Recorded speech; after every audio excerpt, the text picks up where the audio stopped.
Hi friends, இன்றைக்கி நம்ம கோவை சமையலில் வெண்பொங்கல் ரெசிபி எப்படி பண்ணலான்னு சொல்லிட்டு பார்க்கலாமாங்க.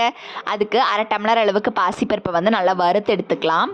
இப்போது 1 டம்ளர் அளவுக்கு பச்சரிசி, 1/2 டம்ளர் நம்ம வறுத்து வச்சுருக்கக்கூடிய பாசிப்பருப்பு ரெண்டையும் சேர்த்து ஒரு 10 நிமிஷம் ஊற போட்டுக்கோங்க. அதுக்கப்புறமா தண்ணி ஊற்றி நல்லா கழிஞ்சு நம்ம ப்ரெஷர் குக்கரில் ஆட் பண்ணிக்கலாம். ஆட் பண்ணிவிட்டு நார்மலாக 1/2 டம்ளருக்கு 3 டம்ளர் தண்ணி ஊற்றுவோம். இப்போ எக்ஸ்ட்ரா நம்ம குழைவுக்காக 1/2 டம்ளர் எக்ஸ்ட்ரா ஆட் பண்ணுறோம்.